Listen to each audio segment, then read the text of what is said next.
Si ignoras lo que ocurrió antes de que nacieras, siempre serás un niño. Cicerón. Una hora con la historia, un nuevo enfoque del pasado deshaciendo mitos. Con Pío Moa, aquí, en Radio Inter.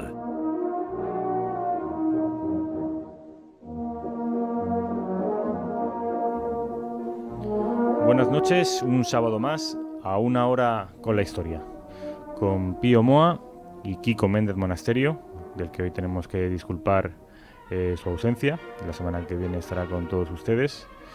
Hoy vamos a hablar sobre cómo ha variado el panorama internacional tras la caída del muro de Berlín y el derrumbe del sistema soviético.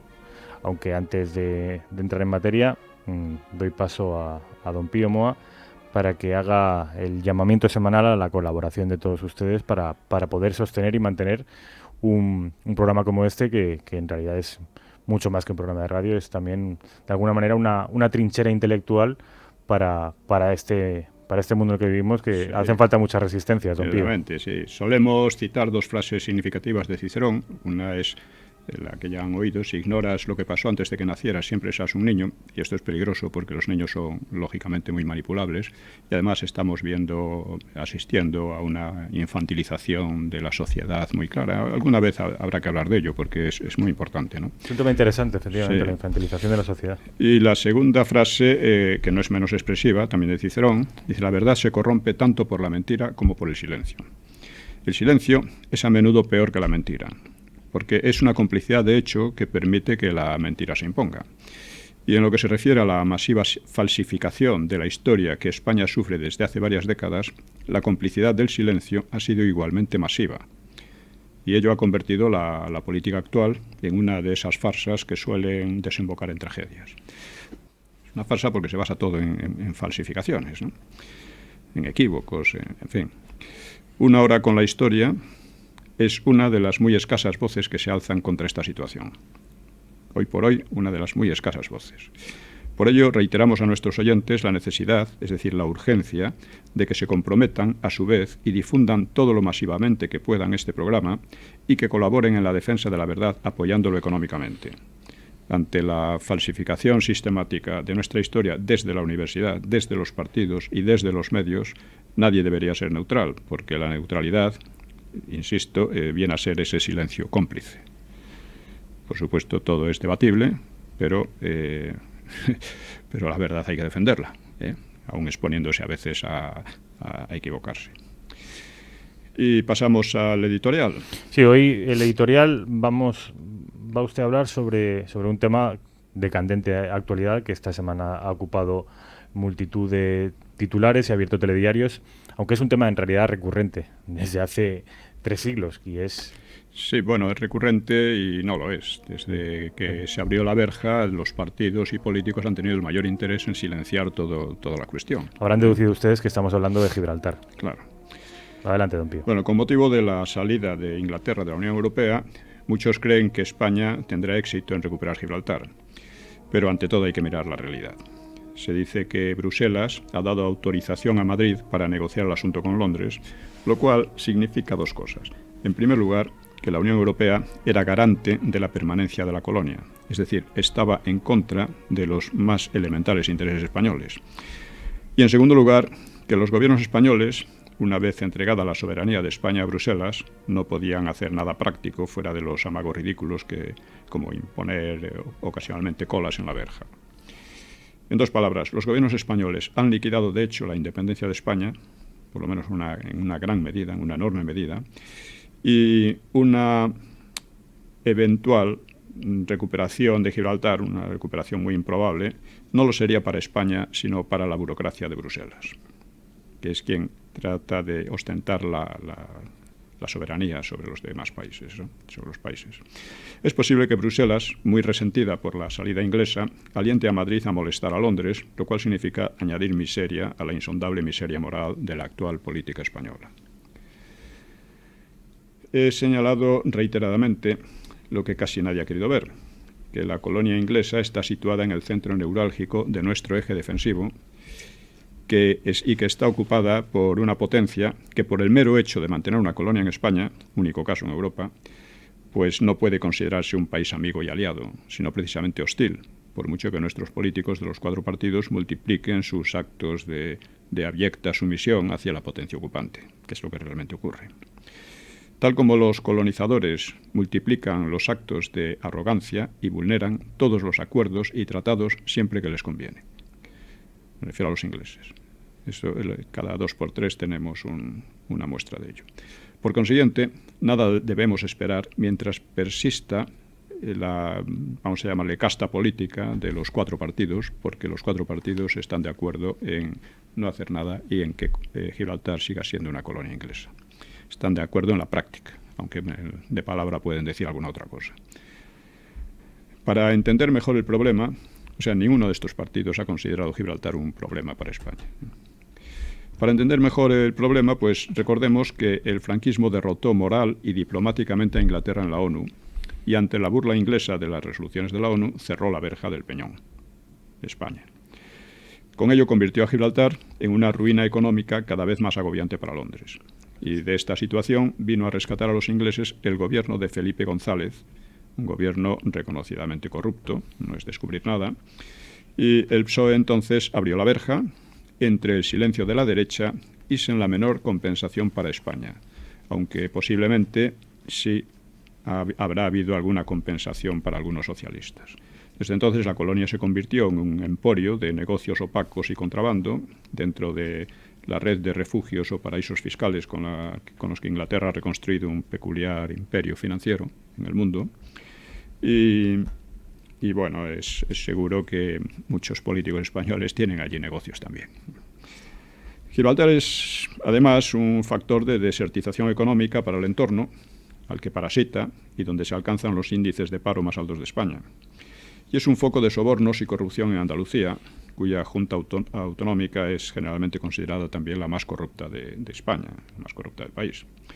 Los gobiernos del PP no han mejorado en absoluto la situación, sino que incluso aumentaron las oficiosidades serviles hacia Londres, impulsando de paso la gibraltarización o colonización cultural del país, con el consiguiente y progresivo desplazamiento del español como lengua de alta cultura, en beneficio del inglés. Es un proceso que estamos viendo, un proceso galopante, y del que casi nadie quiere decir nada, pero es mucho más grave que los ataques de los separatistas al español. Realmente no podemos acusar a Londres por defender sus intereses, pero sí a los gobiernos españoles por defenderlos también y contra los intereses españoles.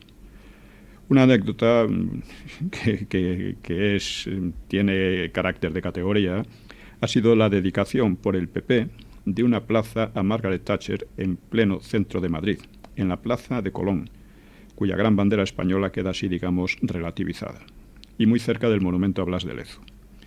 La Thatcher, que era alcohólica, gritó «Bombardeemos Madrid» durante una estancia en Gibraltar, ante uno de los muchos incidentes en la bahía de Algeciras, en los que España, es decir, sus no muy dignos gobernantes, casi siempre han agachado la cabeza. La Thatcher ha sido también la impulsora de la Guerra de las Malvinas, contra un país hispano, y por una cuestión semejante a la de Gibraltar, cosa que al PP parece que no le importa gran cosa. Mientras habla de dictaduras y similares, como si Inglaterra no se comportara en plan imperialista y se aliase con cuantas dictaduras convienen a sus intereses y, de paso, estuviese contribuyendo a provocar golpes y guerras civiles en diversas naciones. Como ha sugerido el gobierno ruso, al que Londres no cesa de acusar de violaciones del orden internacional, pues ha dicho, devuelvan las Malvinas, devuelvan Gibraltar, y así podrán acusar con la conciencia algo limpia. Pero esto no se les ocurre a los gobiernos españoles, que seguramente se encuentran embarazados por estas palabras de los rusos, ¿no? Que no es que tengan especial simpatía por nosotros, pero están exponiendo una realidad internacional. Ahora, una autoridad inglesa ha advertido que Inglaterra podría ir a la guerra por Gibraltar. Es una idea ridícula, porque el gobierno español, sea cual fuere su partido, está dispuesto a continuar su sumisa colaboración con Londres a cualquier precio. Además, España tiene todas las bazas morales, diplomáticas y económicas para recuperar el Peñón sin necesidad de ninguna intervención militar, simplemente cerrando la verja y armándose de paciencia. Pero sus gobiernos son lo más contrarios a cualquier presión real. no creo aventurada la sospecha de que muchos políticos, como ya dije, y negociantes ligados a los políticos, tengan sus dineros en el refugio fiscal gibraltareño, porque un dato innegable de la, llamémosle, clase política española, hay que insistir en ello, y está en la calle todos los días, es su corrupción, aparte de su desprecio por España que demuestran a cada paso. Así las cosas, lo único que cabe hacer es denunciar tenazmente esas políticas y ganar a una opinión pública que hoy se encuentra desconcertada y anestesiada por mil demagogias. Ello debe plantearse como un proceso probablemente largo para desalojar del poder y sus aledaños a tales partidos. Partidos que casualmente son también los de la llamada memoria histórica, los de la recompensa a los crímenes de la ETA, con legalidad, dinero público, etc., son los de la financiación de los separatismos o de la entrega de la soberanía a las burocracias de Bruselas, entre otras hazañas. Si ignoras lo que ocurrió antes de que nacieras, siempre serás un niño. Cicerón. Todos los sábados en Radio Inter, de 9:30 a 10:30 de la noche, una hora con la historia. Un nuevo enfoque del pasado deshaciendo mitos. Recuerde, los sábados de 9:30 a 10:30 de la noche, una hora con la historia, con Pío Moa y Kiko Méndez Monasterio, aquí en Radio Inter. Después de haber escuchado el editorial de don Pío Moa sobre Gibraltar, vamos a meternos en harina, don Pío, y vamos a analizar cómo ha variado el panorama internacional tras el derrumbe soviético, cómo se presenta ese panorama en la actualidad y, si es posible y nos da tiempo, cuáles pueden ser los intereses de España en ese escenario internacional. Sí, bueno, la verdad es que empezamos hablando de la neutralidad en las guerras mundiales, pensando que el tema se podía agotar en una o dos sesiones, pero estamos viendo cómo es un tema mucho más importante al que hay que prestar mucha más atención, ¿no? Creo que llevamos ya 5 programas hablando de esto, 5 sesiones. En las anteriores sesiones pues nos hemos ido aproximando al tema, que hoy vamos a tratar más. O sea, cuáles pueden ser los intereses españoles en el actual o previsible escenario mundial y cómo podrían defenderse, si es que pueden defenderse. Así que empezaremos por tratar el escenario del mundo creado en los últimos decenios. El panorama, hablábamos el otro día del panorama, la caída del régimen soviético, que sería el de un mundo monopolar o unipolar, con USA como poder militar incontrastable, superior incluso al del resto del mundo junto, y además aureolado por el prestigio de haber ganado la Guerra Fría contra el comunismo, un régimen mucho peor.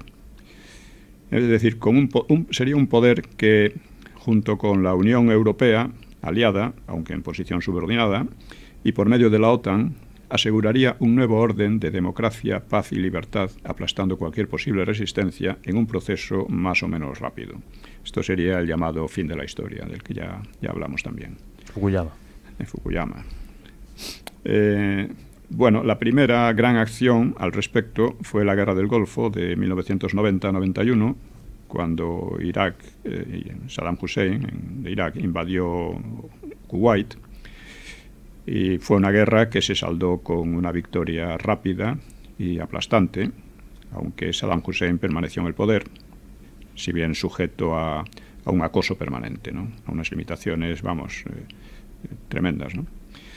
La intervención en Somalia en 1993, en cambio, resultó un fracaso. Aunque tampoco fue demasiado grave porque se trataba de un escenario marginal. Pero no dejó de ser un fracaso significativo. O sea, las tropas de USA tuvieron que retirarse sin conseguir ningún objetivo real. No obstante, el mundo islámico, en particular el árabe, se iba configurando como una vasta zona en creciente rebeldía, donde se podría aplicar la abrumadora superioridad occidental para propiciar una evolución acorde con los designios del fin de la historia. Vamos a llamarlos así. En 2001, el atentado de las Torres Gemelas de Nueva York dio lugar a la guerra de Afganistán. Esta guerra fue ganada de nuevo rápidamente y abrumadoramente por fuerzas anglosajonas, eran useñas, inglesas, canadienses y australianas, que luego fueron apoyadas por otras de la OTAN, entre ellas las españolas, ¿no? Lo que casi nadie esperaba es que aquel éxito se transformaría en una costosa e interminable guerra de baja intensidad y sin salida. En 2003, USA decidió derrocar a Saddam Hussein, y con el mismo resultado, para enfangarse en un avispero peor y más peligroso que el de Afganistán, y del que la OTAN en definitiva ha salido mal parada, ¿no?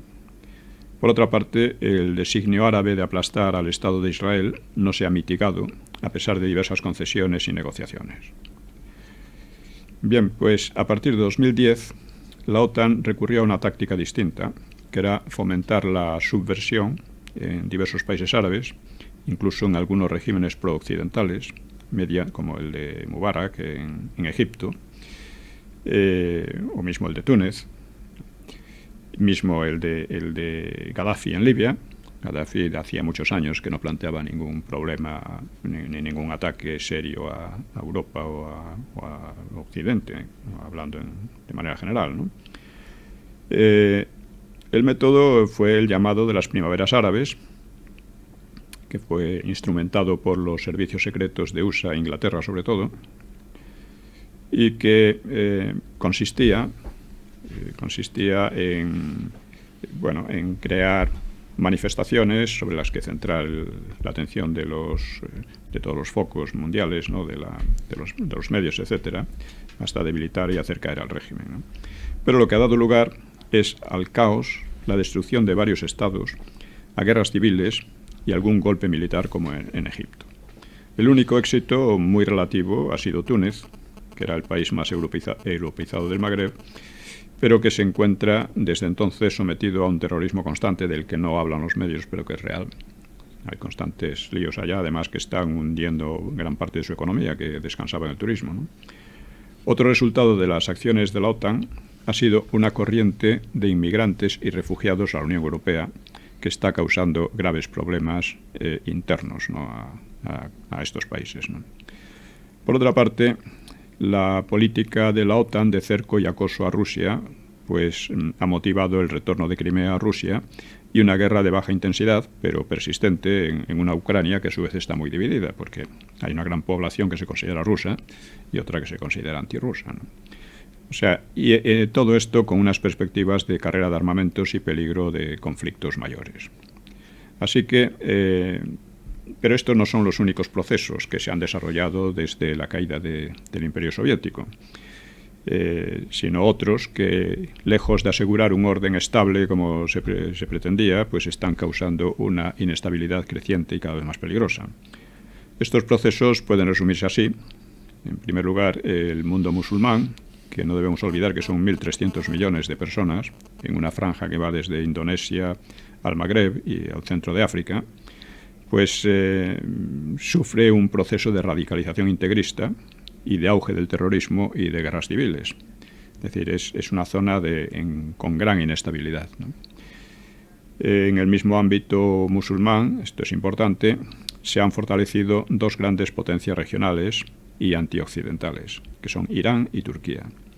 Las dos son enemigas de USA y de la UE y que no pueden ser derrotadas al modo como lo fueron Irak y Afganistán, porque son potencias más fuertes y estratégicamente más complicadas, ¿no? Aparte de que una derrota podría desembocar en el caos, como ha venido sucediendo generalmente. Existe la posibilidad de que Irán se dote de armamento nuclear, lo que agravaría la gran inestabilidad de la zona. El caso de Turquía tiene especial interés porque su evolución ha sido desde una semidemocracia tutelada por el ejército, una situación muy peculiar y única, ¿no? Y muy pro-occidental, y pues ha sido, a partir de ahí se ha ido radicalizando, ha habido una radicalización islámica creciente, y es importante también porque sigue permaneciendo en la OTAN y porque su actitud actual es muy hostil hacia la UE, la Unión Europea, a la que aspira a pertenecer. Hay que decir que la entrada de Turquía en la Unión Europea sería bueno, sería una especie de caballo de Troya del islamismo en Europa, que ya se están creando otros caballos de Troya en diversos países, ¿no? Luego, además, en los crecientes problemas de la zona entran las reacciones rusas ante el acoso que ha venido sufriendo y por su intervención en Siria. Es decir, es una zona extremadamente complicada que puede dar lugar a cualquier salida. La actitud de Erdogan actualmente es muy peligrosa, muy amenazante y muy difícil de evitar. Aquí quería llegar yo, don Pío, al avispero sirio, del que recibimos noticias todos los días, noticias dramáticas y trágicas, pero que me gustaría que ayudaras a los oyentes a desentrañar cuáles son las causas, los rivales, qué se está dirimiendo en Siria ahora mismo. Bueno, básicamente algunos estrategas de la OTAN que en realidad creían que Siria, como aliado de Irán, pues si se hacía caer al régimen de Assad, pues eso sería un golpe muy fuerte para Irán, que debilitaría a Irán y que quizás provocaría también una reacción parecida en Irán, ¿no? Sin necesidad de invadirla, claro. Sí, además hay intereses económicos muy fuertes, desde oleoductos hasta, en fin, tráfico comercial desde Asia hasta Europa, etcétera, ¿no? Entonces la idea fue pues la idea de la primavera árabe.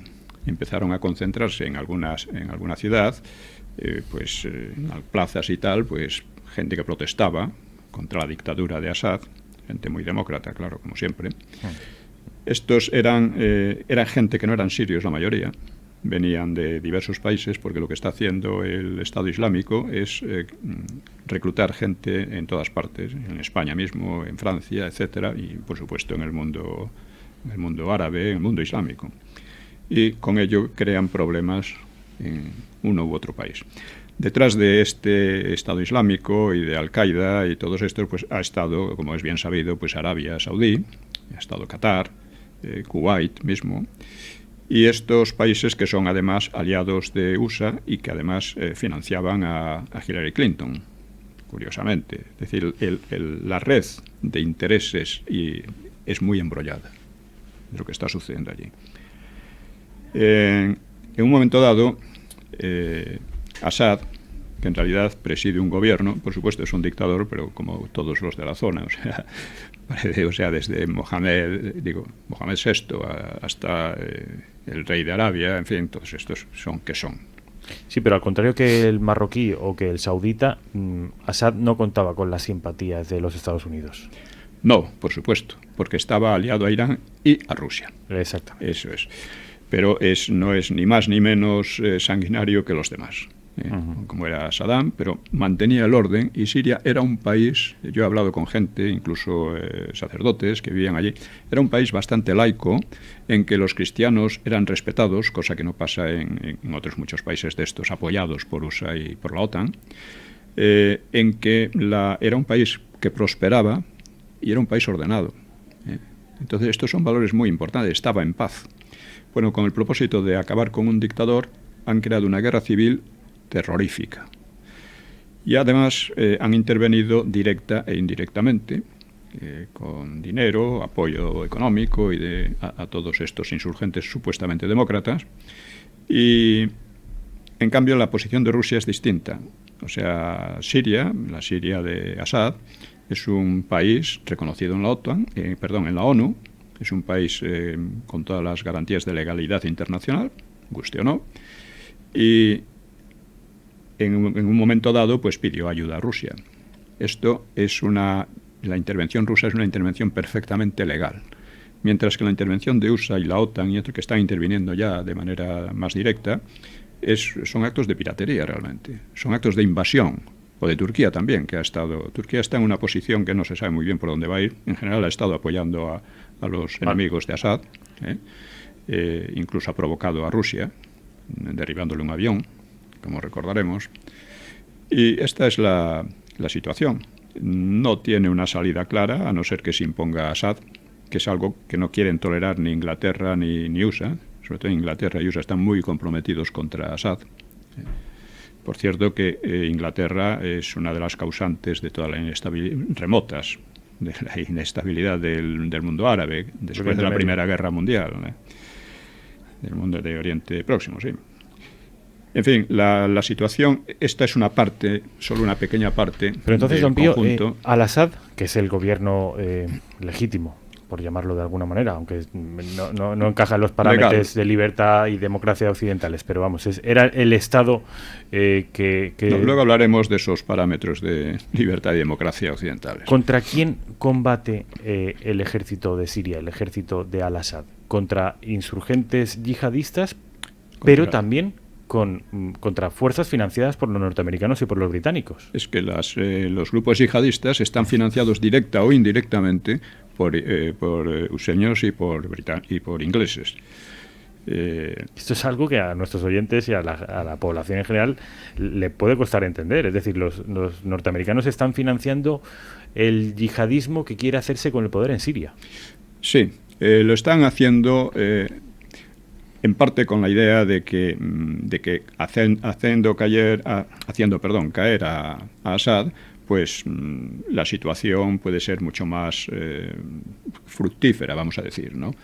Irán quedará muy debilitado, no tendrá esa salida que tenía al Mediterráneo a través de Siria y posiblemente el siguiente paso sería provocar algún tipo de subversión en Irán. Que eso es mucho más difícil, pero Irán es una potencia muy importante allí, es una potencia amenazadora porque puede llegar a poseer armas nucleares. Entonces, esa situación es muy grave y muy difícil de manejar.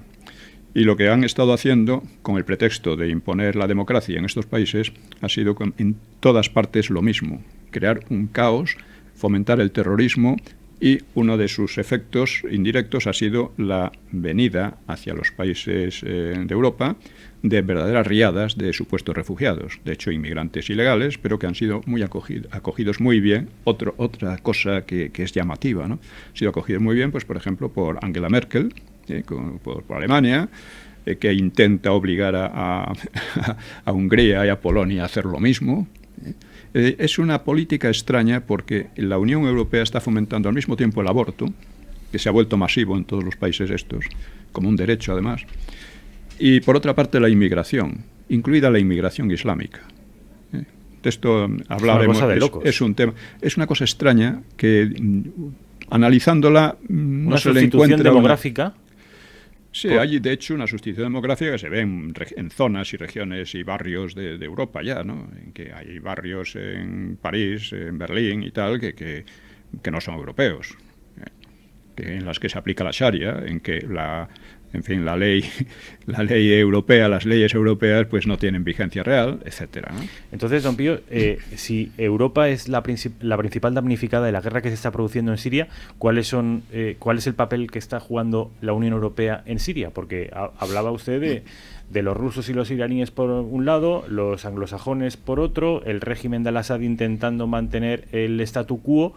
Pero el damnificado que es la Unión Europea, ¿qué papel está jugando? Bueno, la Unión Europea ha participado en todo esto de manera más o menos abierta. O sea, no solo ha sido USA, o sea, a través de la OTAN. O sea, la OTAN es otro aspecto de la Unión Europea. No hay que olvidarlo, un aspecto subordinado a USA en gran medida, pero es otro aspecto, ¿no? Es decir, que la OTAN está ahí comprometida. En Libia, por ejemplo, intervinieron aviones españoles. Era un asunto que ni nos iba ni nos venía y que podría ser muy peligroso, aunque quien está pagando las consecuencias es Italia, por la proximidad geográfica más que nada, ¿no? Y así.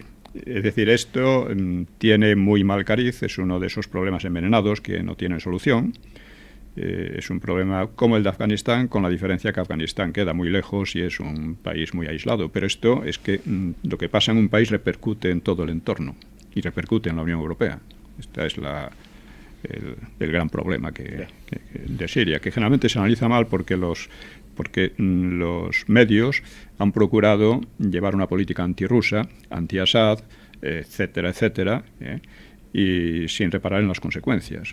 Ahora mismo en Irak se está recuperando algunas zonas, en Mosul y por ahí, contra el Estado Islámico, Pero ahí no aparecen, no, usted no verá en los medios fotos de niños que sufren y cosas por el estilo con las que nos han estado bombardeando los medios en relación con Siria para desacreditar a Rusia.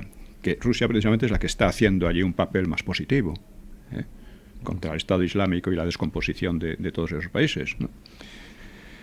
Eso es Hemos hecho un paréntesis para... Muy importante lo de Turquía, insisto. Para hablar de Siria. Turquía puede cambiar, además, todo el panorama, ¿no? También para la Unión Europea. Lo está haciendo ya.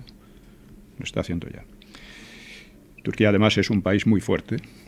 Es un país que tiene más de 80 millones de habitantes. Y militarmente, además, muy potente. Militarmente importante, y puede serlo más. Es un país que ha estado creciendo económicamente todos estos años a buen ritmo, mientras la Unión Europea estaba en crisis. Y es un país que pretende entrar en la Unión Europea, pero entrar como país musulmán, que es lo que es, en definitiva, porque aunque era una democracia, vamos a llamarle así, una democracia tutelada por el ejército, lo que ha hecho Erdogan es liquidar, romper esa tutela, o sea, sometiendo al ejército, ¿no? Eso ya es esa semidemocracia que venía de tiempos de Kemal Atatürk y que, ya digo, siempre fue muy pro-occidental y antisoviética, precisamente por la proximidad de la Unión Soviética. Siempre desconfiará de Rusia, pero en fin, en un momento dado los intereses se encadenan y es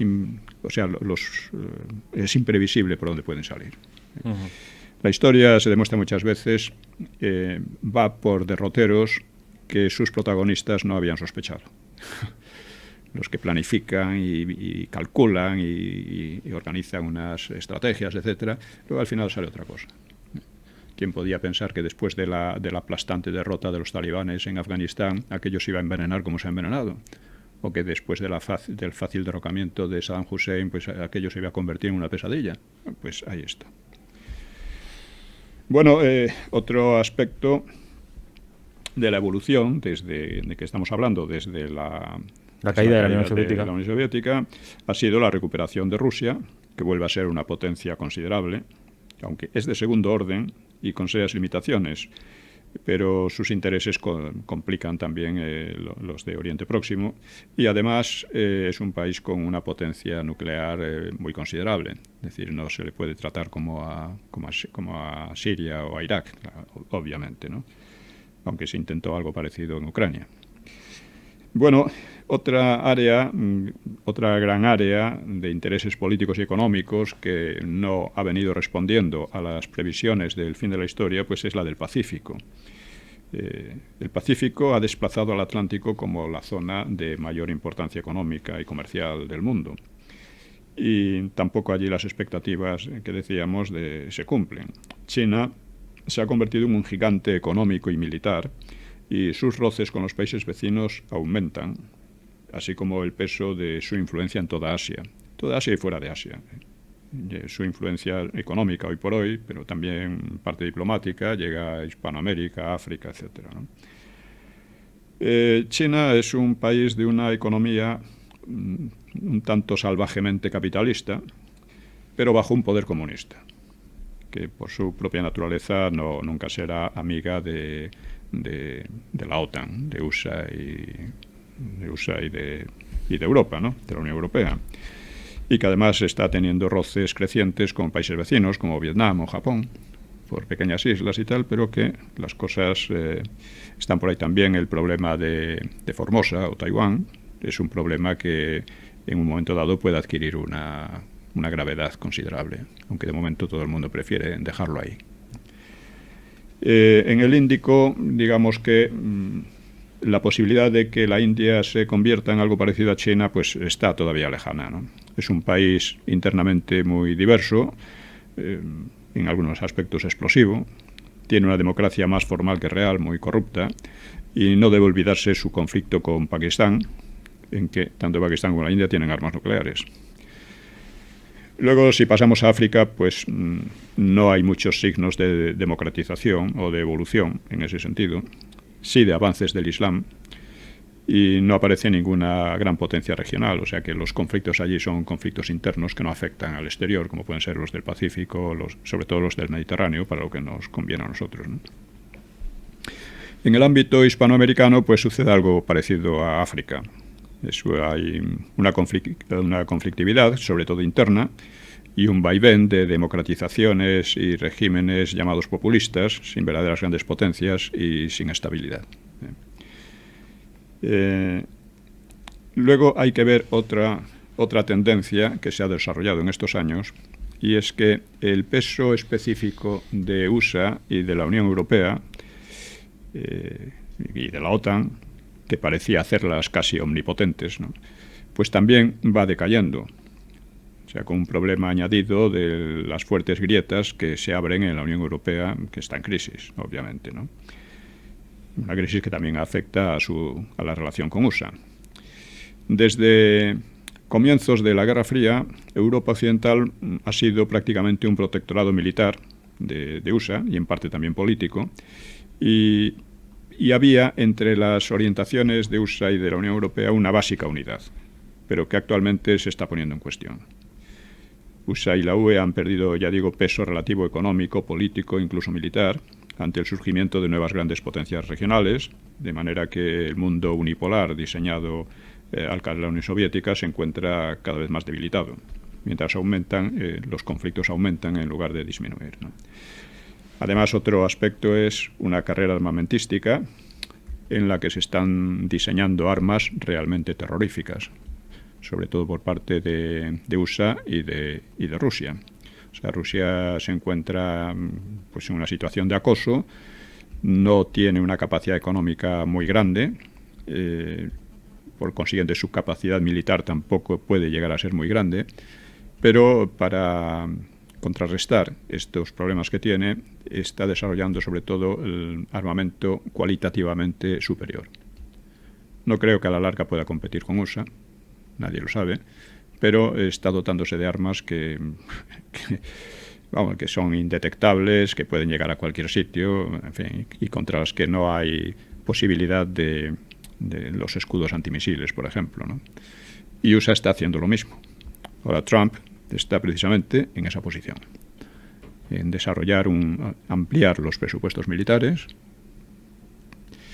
Y, en fin, esto además, la experiencia de todos estos años es que esos presupuestos militares y esa superioridad tecnológica o técnica y de número aplastante, pues no les ha permitido ganar ninguna batalla.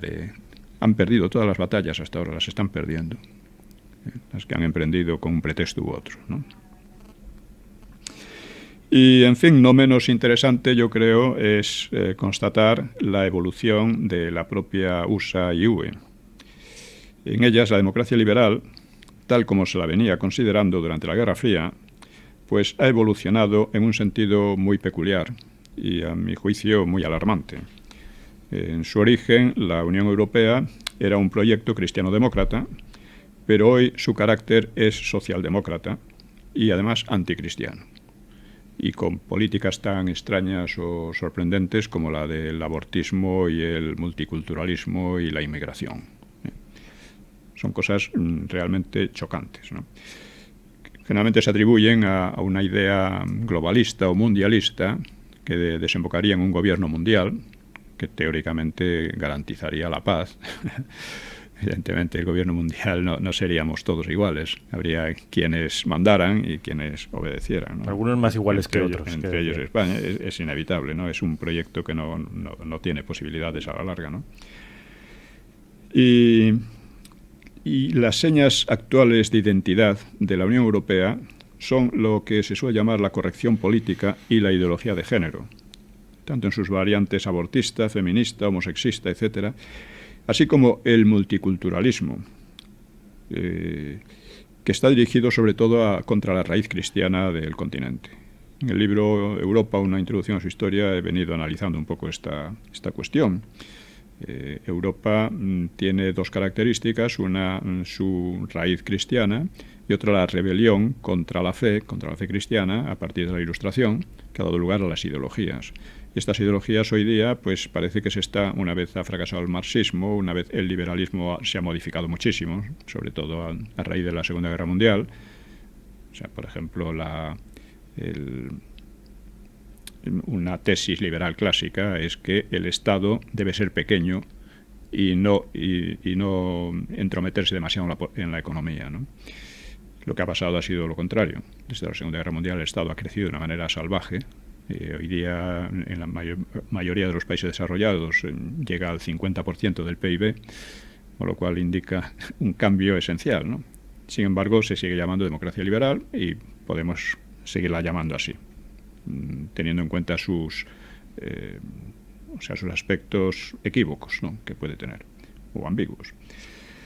Pero ya digo, esta situación ha evolucionado hacia unas políticas, por una parte mundialistas, por otra parte multiculturalistas, y claro, Europa tiene su propia cultura, incluso la cultura de las ideologías es una cultura europea, y esta cultura está siendo socavada con la idea de que cualquier otra cultura es igual y que tiene el mismo derecho a sentarse en Europa que las que nos han caracterizado, ¿no?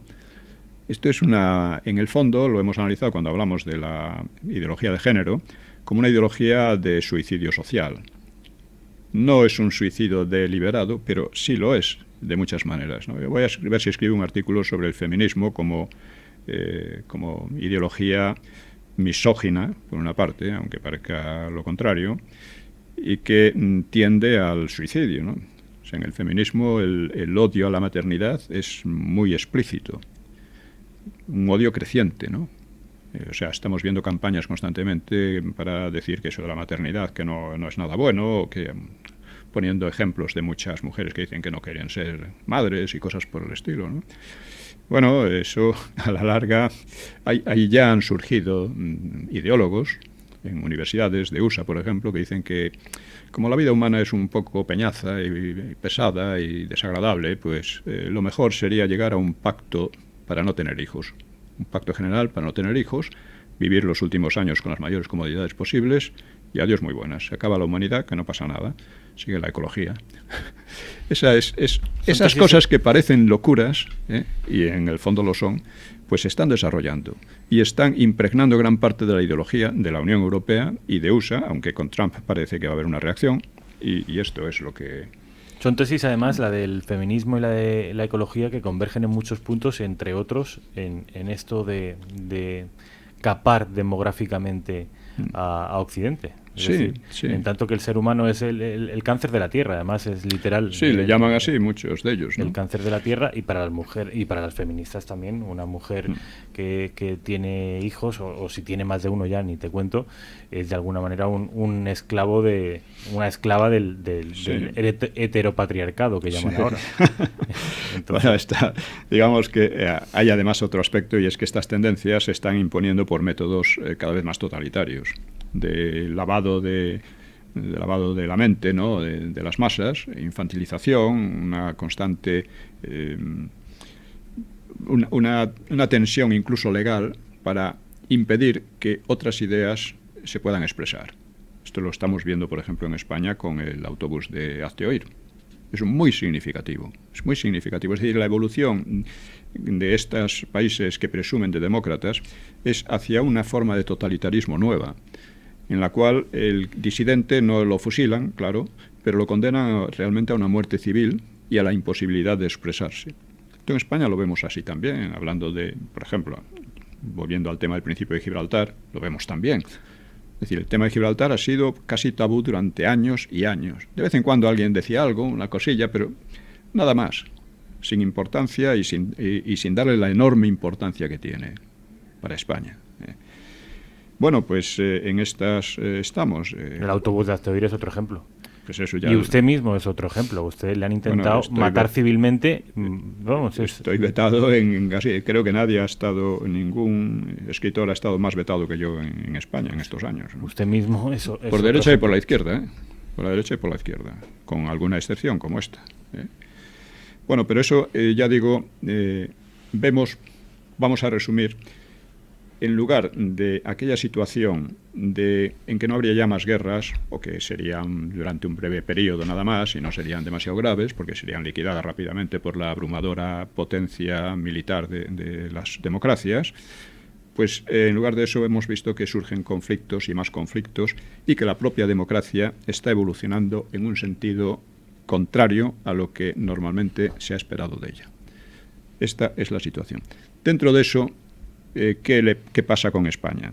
Bueno, vamos a adelantar ya algo del próximo día, porque no podemos llegar hasta el final. España, dentro de esa situación, tiene intereses nacionales, pero no imperiales. Vamos a explicarlo. El interés de Inglaterra por Gibraltar es imperial, es imperialista. Sigue manteniendo una mentalidad imperial, un poco al abrigo de USA, porque claro, Gibraltar queda a 2.000 kilómetros de Inglaterra. Interés nacional no tiene, pero imperial sí. Para España es un interés nacional. El interés nacional español se limita a la zona del Mediterráneo. Solo tenemos un enemigo potencial, real, que es Marruecos. Y es un enemigo muy débil por muchas razones. Ya hablaremos de esto la próxima sesión. España, para enfrentarse con Marruecos, no necesita la OTAN. La OTAN sí le conviene a España porque España está en una posición geoestratégica fundamental.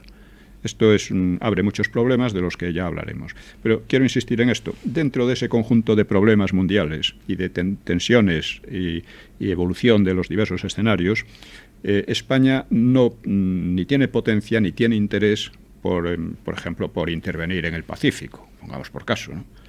Eso de intervenir en Afganistán es una locura, una tontería que no tiene pies ni cabeza, ¿no? Como peón de brega de otros intereses, ¿no?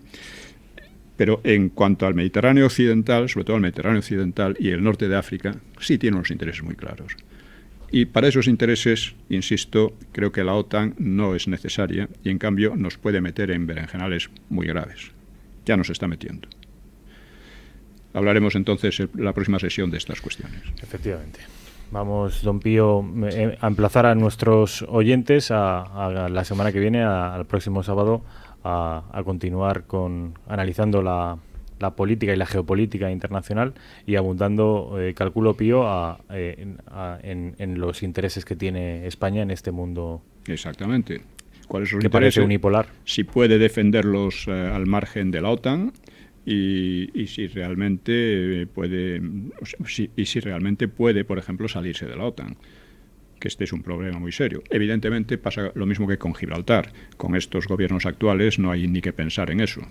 Ni el gobierno ni los partidos. Pero yo creo que las cosas evolucionan de manera muchas veces sorprendente y quizás se abra una nueva época, una nueva etapa en nuestra historia.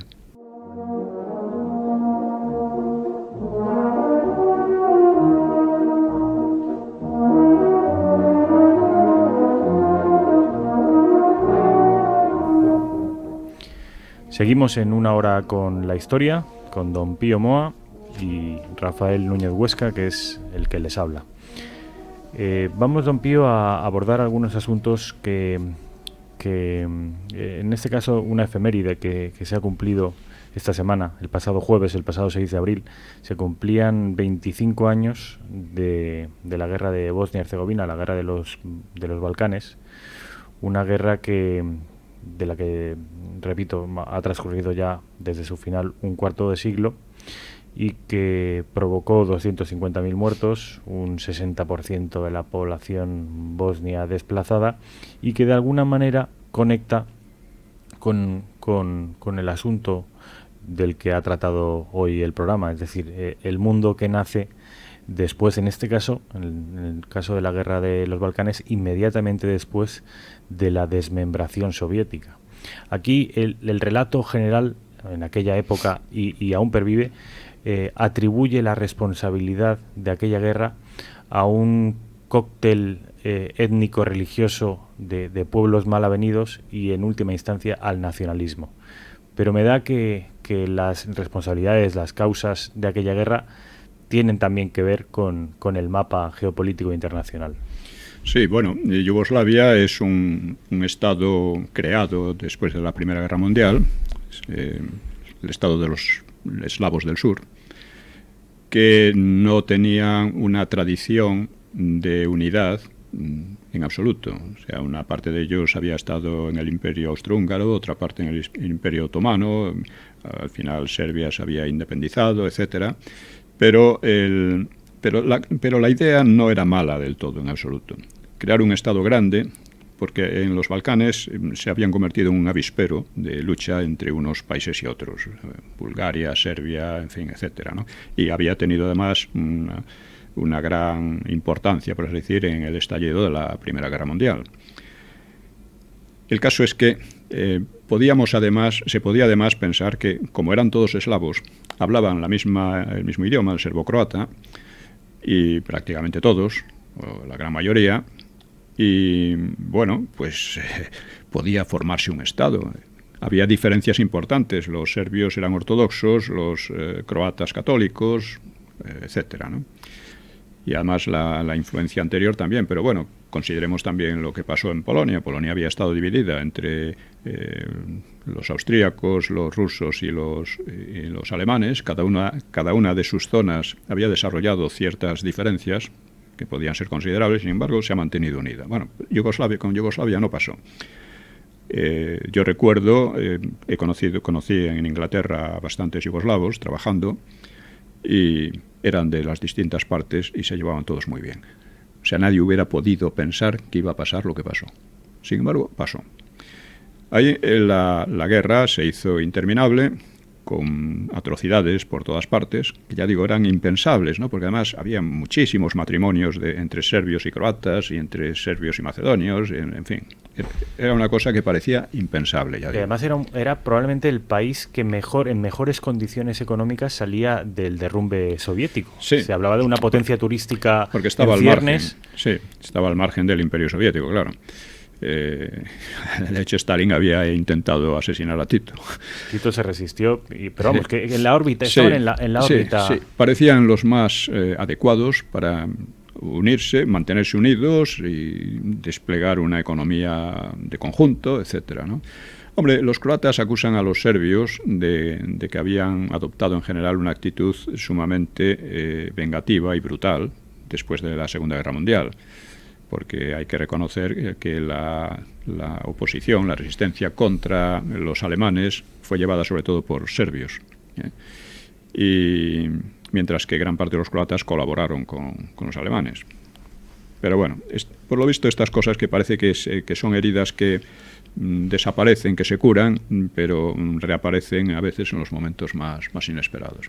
El caso es que la guerra aquella, que estuvo llena de atrocidades por una parte o por otra, como pasa a veces entre las guerras entre hermanos, vamos a decir así, pues ha llevado a una situación de varios países, o sea, Yugoslavia se ha disuelto en varios países, bajo la tutela amenazante, por así decir, de la OTAN. España participó además incluso en acciones como las de Kosovo, que, como decía Kiko Monasterio el otro día, iba directamente contra los intereses españoles, porque Kosovo se había independizado por decisión del Parlamento, y aquí la OTAN decidió apoyarla de manera masiva. Es como si aquí decide el Parlamento catalán independizarse, separarse de España, o sea, nos quedamos sin argumentos. Es más, teóricamente la OTAN podía atacar a España por no respetar lo que decía el Parlamento catalán, porque en Kosovo fue exactamente así como se hizo, ¿no? Entonces, es una muestra más de cómo España en la OTAN es un peón de brega. Es una especie de país lacayo que hace lo que le mandan y se acabó. De hecho, usted tiene un libro que se titula precisamente Contra la balcanización de España. Sí, claro. Es decir, en España... Me interesan estas similitudes. En España estamos sufriendo desde hace bastantes años un proceso de balcanización que consiste, por una parte, en que las autonomías, sobre todo algunas de ellas, quieren cada vez más autonomía. Tienen una autonomía creciente. De hecho, usted recordará que cuando el último estatuto de Cataluña, Pascual Maragall, que era socialista, pues dijo, bueno, como decía, estamos muy contentos, ahora el Estado ha quedado aquí residual. O sea, el Estado es residual en Cataluña, el Estado central. También lo es en Vascongadas. Y además... observe que este estatuto, que es un estatuto realmente ilegal, es un estatuto que además solo fue apoyado por un 30 y tantos % de los catalanes. Sin embargo, se ha impuesto y les ha servido para ir más allá. Pero recuerde usted que este estatuto sirvió para que en Valencia, en Galicia y en otros sitios pidieran hacer lo mismo. Lo replicaran. Sí. Ha habido una especie de balcanización ideológica permanente desde hace por lo menos 30 años.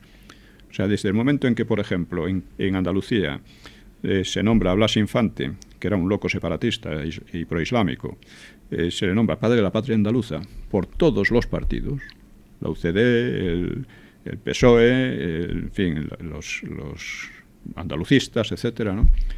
Eso ya es una cosa tremenda. La bandera de Andalucía es una bandera árabe. Es una bandera árabe. En fin, yo recuerdo que hablando con andaluces decían, bueno, pero eso aquí no tiene importancia, porque aquí todo el mundo se cachondea de eso, nadie le da importancia. Dije, espera a 2 generaciones de gente joven educada en esas ideas y ya veremos lo que pasa. Bueno, pues este es el proceso que se ha venido dando en España durante todos estos años. Un proceso de una irresponsabilidad increíble, en la cual los gobiernos centrales no solo lo han permitido, no solo los partidos que se llaman estatales o nacionales lo han permitido, sino que lo han financiado, que han atacado a quienes se oponían.